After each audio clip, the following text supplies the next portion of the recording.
Olá, eu sou a doutora Cláudia Gomes Padilla e vou conversar hoje com a doutora Lívia Munhoz sobre a baixa reserva ovariana.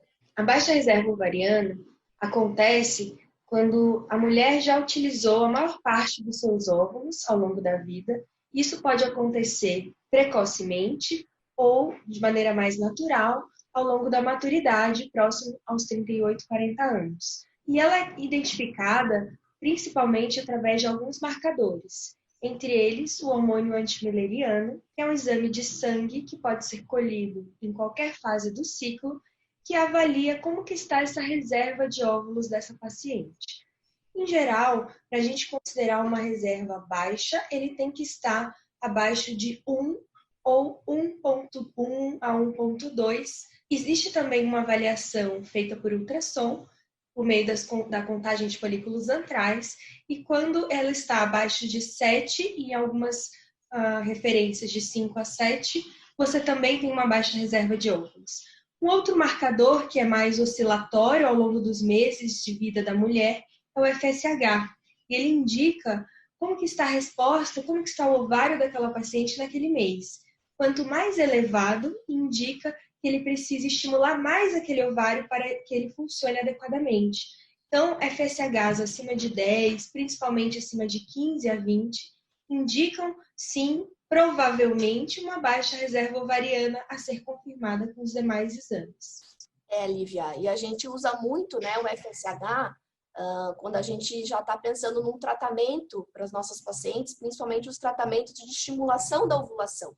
Geralmente a gente aconselha que seja medido segundo, terceiro dia, do ciclo menstrual, e a gente pode avaliar se esse FSH estiver mais alto naquele mês, a resposta dos folículos à estimulação tende a ser menor, E existem medicações e suplementos que a gente pode fazer do ponto de vista hormonal para tentar abaixar esse FSH e favorecer uma melhor resposta ovariana daquela paciente naquele mês. E falando já um pouquinho em tratamento, Então, essas pacientes que têm um diagnóstico de baixa reserva ovariana, eu sempre falo que o que a gente tem que ter em mente é que é um diagnóstico quantitativo, não é um diagnóstico qualitativo, no sentido de ser um diagnóstico de infertilidade. Então, o que eu quero dizer com isso? Que uma paciente que tem baixa reserva ovariana, não necessariamente ela é infértil, ou não necessariamente ela vai ter uma dificuldade para engravidar. O importante é que ela saiba que ela tem um período de tempo menor para engravidar, ou seja, a fertilidade dela não vai durar até os 40 anos ou depois, Ela tem uma tendência a entrar na menopausa mais cedo e ela tem uma tendência a acabar os óvulos de boa qualidade, que são os óvulos que vão resultar numa gravidez mais cedo. Então, ela tem um pouco mais de pressa para engravidar, Então, a depender da idade dessa mulher e a depender do desejo dela engravidar naquele momento ou mais para frente, é que vão ser indicados os tratamentos adequados para a mulher que tem baixa reserva ovariana. Então, se é uma mulher, por exemplo, de 35 anos, mas que quer fazer um mestrado, um doutorado, não está querendo engravidar naquele momento ou não tem um parceiro ideal, o mais indicado para essa paciente, por exemplo, é o congelamento de óvulos. Já para uma mulher que estava planejando engravidar, fazendo os exames pré-concepcionais, E teve esse diagnóstico, nunca tentou engravidar, se ela tem as trompas normais, ela não tem nenhum outro problema de fertilidade, se o marido tem um bom espermatozoide, essa paciente pode começar por um tratamento mais simples. Por exemplo, como uma estimulação da ovulação para o coito programado, Que a gente gosta mais de chamar carinhosamente de namoro em casa, Se é um caso onde existe uma diminuição na quantidade de sêmen do esposo, ou alguma situação mais específica, a gente também pode lançar mão da inseminação, Então, quem tem baixa reserva ovariana, a gente tem que particularizar muito qual é o momento de vida e qual é o objetivo e tempo para a gravidez, Então, acho que esse é o ponto mais importante e que não é necessariamente relacionado à infertilidade. Agora, em muitos casos, a gente acaba nos deparando com a necessidade da fertilização in vitro, Lívia? Então, eu queria que você falasse um pouquinho como que é a fertilização in vitro para essas pacientes com baixa reserva ovariana.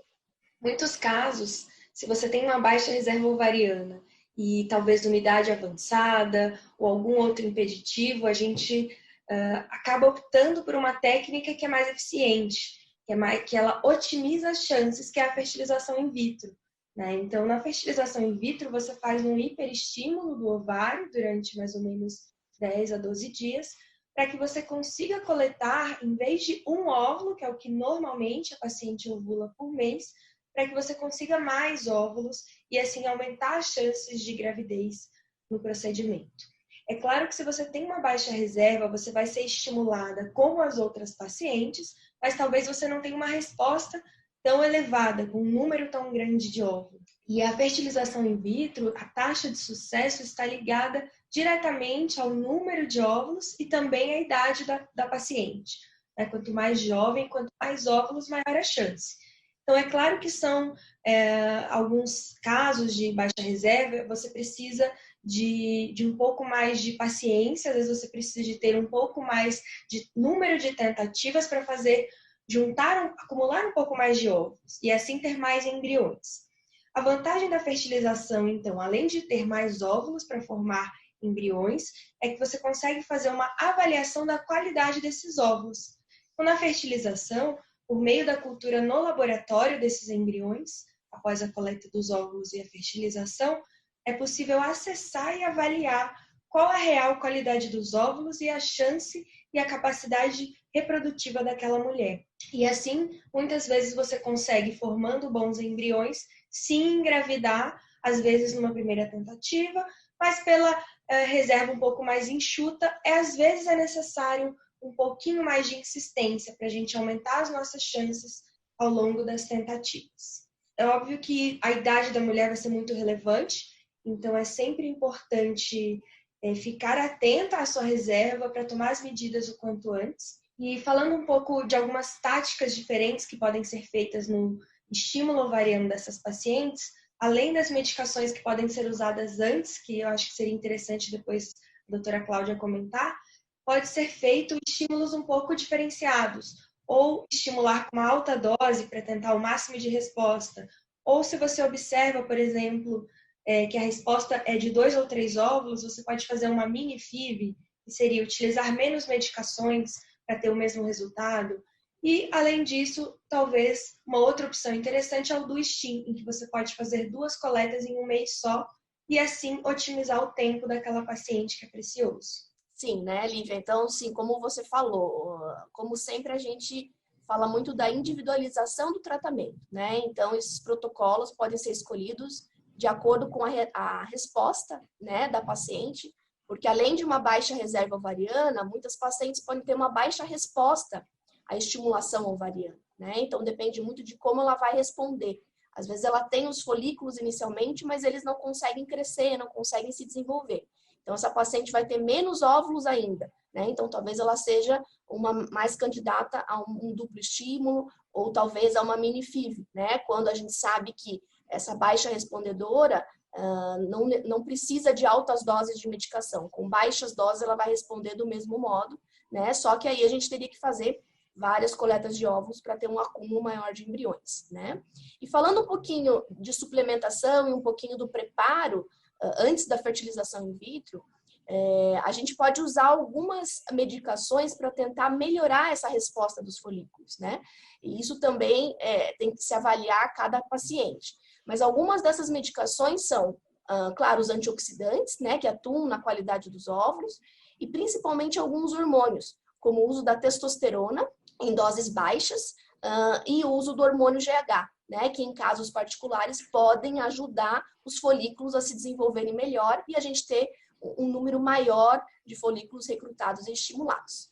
Eu acho que a mensagem final é que essas pacientes precisam estar mais atentas, a procurar ajuda mais rápido e elas podem se engravidar como as outras, mas elas podem precisar de uma atenção especial, de um cuidado individualizado do seu médico para chegar no objetivo final. E de mais tentativas, né, Lívia? Eu sempre falo que né, quando a gente tem esse diagnóstico, é importante conversar com a paciente sobre esse preparo psicológico, né, para o desafio que a gente vai ter de precisar, muitas vezes, de algumas tentativas, né, mas que na maioria dos casos, com um bom tratamento, a gente vai conseguir sim a gravidez.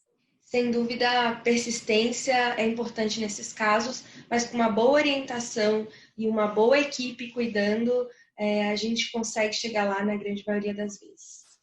Isso aí. Continuem acompanhando os nossos próximos episódios. Muito obrigada e até a próxima.